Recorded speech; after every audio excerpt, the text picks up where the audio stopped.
this video, I'm going to show you how to make our C'est Noel teardrop. For the first time ever, we are offering kits this year, and so I'm going to show you how to do this. Now, if you order the kit, you're going to get enough to do a pair of teardrops. So you're going to receive 2 teardrops with a 5-foot. You're going to receive 1 roll of black mesh ribbon in the 10-inch width, 1 roll of French linen script ribbon, 1 roll of fringed jute ribbon, and then you're going to receive 4 branches in the snow branch. You're going to receive 2 bundles of birch, 2 each of the deer head, and 2 deer. You're going to receive 2 of this tinsel ball in the champagne and silver mix. You're going to receive 2 gunmetal rattan balls, 2 of the white sequin balls, and 2 of the funny looking snowball. So to start this off with, we're going to start with first by cutting open our birch bundle so that we can use all of those as individual pieces. There's another strap right there. Okay, so the very first one I'm going to place up at the top, as you see there, so that it projects upward and just slightly to the left. And I'm just going to take a couple of these pieces and tie that in. Now then I'm ready to start with ribbon building up on top of that. So I'll start with the 10-inch black mesh, and I will do a 3-loop bow, leaving, say, 18 inches for a tail there. And this black mesh doesn't show up a whole lot just on the green, but it does give you just a hint of that black and make everything else pop off of it. Now I suggest before you really start with your ribbon, since you are doing a pair, to cut your ribbon in half so that you have 5 yards of each cut. This will ensure that you don't use more on one piece than you do the other, and you'll come out evenly. Now, once you have your 3-loop bow made, you can tie that into the center. Now, if you have trouble making your bows, you can always check out our video on the Trees and Trends website, which goes a little slower and shows you actually how to tie these bows. Now then, I'm going to come down to about the halfway point and crimp in my mesh and pull that up so that it swags a bit, and tie that in the middle. And I'm going to bring that swag over to the right more. Then I'm going to come down to the bottom, and I'm going to crimp in, and I'm going to ease up some so that I make a swag to the left, and I'm going to tie that in the center.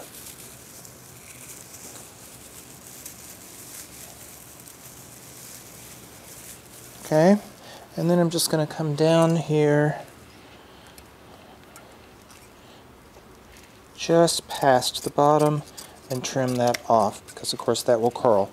Now, using the mesh, you always want to cut straight, not on the diagonal, because it will ravel out, and as long as you cut straight, then that's less open surface for you to have a problem with raveling. Next, I'm going to start with the French script linen ribbon, and I'm going to do 3 loops of that.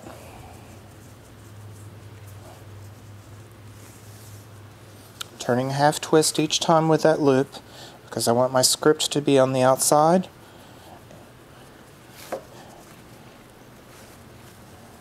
And I also want to give my loops the maximum amount of body.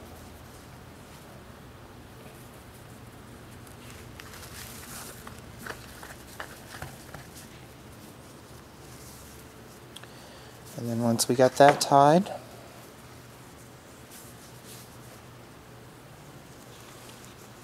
shaped out, you want to tie that into the middle of your mesh also. And we'll just let that lay down the side for the moment. And we'll start in with our fringed Now, this is one of the very few times you will ever see me using a non-wired ribbon, and that is because we thought the textures were just too good to not include this piece in the line this year. And so your loops will be floppier. That's one reason you definitely need to do that half twist on these, just because it will help give it a little more body.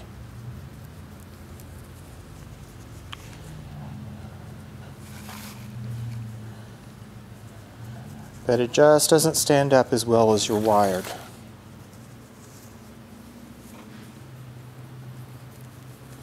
Okay, so we've got the 3 loops there. We're going to tie that in the center also.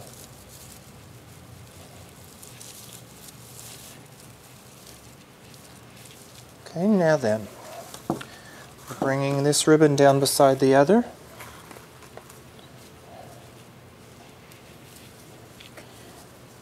And again, I'm coming down about halfway, and I'm going to crimp those together so that the one just barely overlaps the other. Bring that up so it can swag nicely and tie it in at the same location that I did the mesh.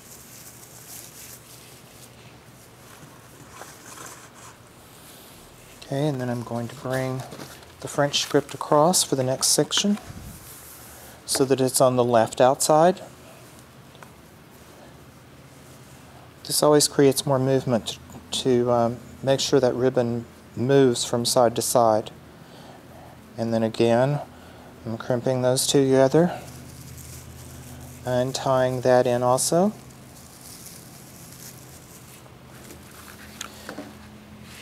And then I'm ready to trim my ribbon off at the bottom.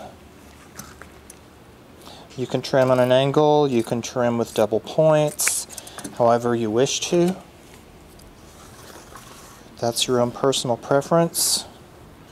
Depending on the ribbon, I may do one way and one another,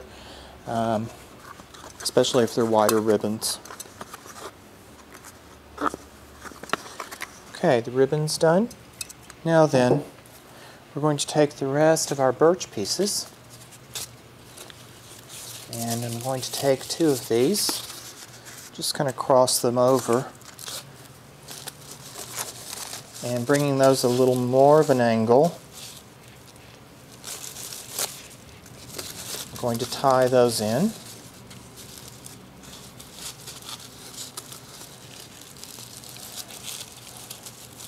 Just like so. Making sure that it doesn't have any of my loops really seriously mashed down and hidden. Okay. Then I've got 2 left. I'm going to bring one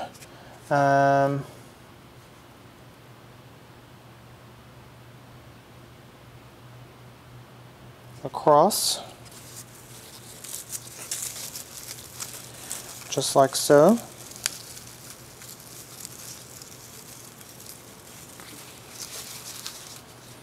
And then you want to do the other one on the opposite angle. Again, always tied in at the same place that you did your ribbon. Okay, now then you're ready for ornaments. And we're going to start with the large rattan one.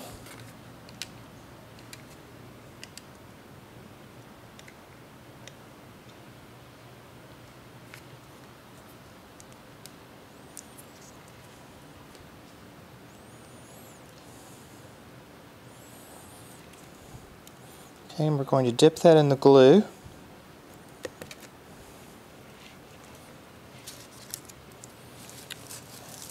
And place that to the upper left. So everything will work on a diagonal. Then we're going to come in with our snowball looking piece. And we're going to dip that in.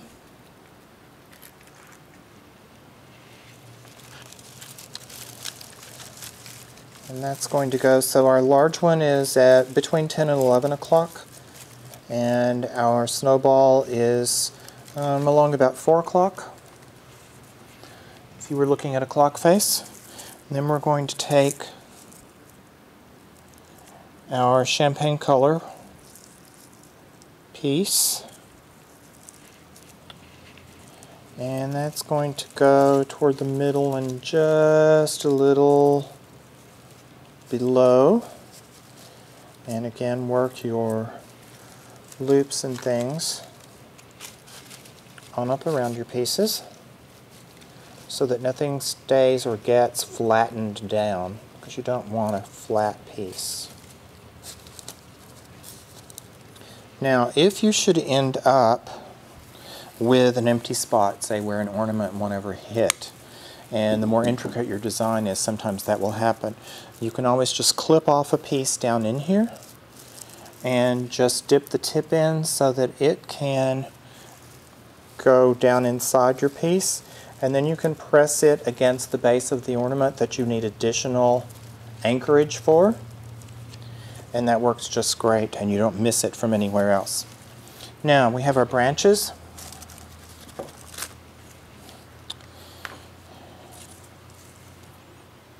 And we're going to clip off the excess stem. So now once you have your branches, you're going to take two branches. One of those you're going to cut into two so that you've got the ability to spread that out and use it more. And then the one that you're going to use whole is going to hang down throughout the piece. So you're going to take that one and you're going to insert it up into the base of your bow there and let it hang down under the ends and down your piece. And then you're going to take those other two halves and you're going to arc those so that they're in something of an arch and can flow. And you're going to place one toward the right side so that it can hang out, and even give it a little more curve as you need to once you get it in there. Let it spread out. And then you want to do one on the left side as well. Maybe a little higher than the other one. And where this one's coming out behind more, let this one come out maybe a little more to the front. You never want them hanging just exactly the same because that makes it a bit static. We don't want that.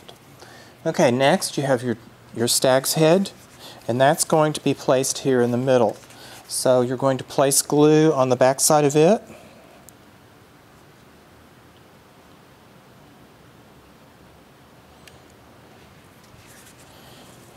And put him right in the center of where you've tied that down so that the head shows really well. And the antlers show nicely. And then you can take your full deer and place glue along the back side of it. Just spread that a bit. Okay. Make sure there's no strings when you bring it over. And then you're going to glue him on top of where you tied the other branch. And there you have your finished piece. That's all there is to it. Just continue with the steps along, and then you've got it going. And then you have your completed piece, just like the other one. So now I hope you've enjoyed this, can become inspired. You can of course use different materials to create your own look. You can find everything you like here at Trees and Trends, or as I mentioned, you can order the kit online through us and we'll be happy to ship to you. Enjoy!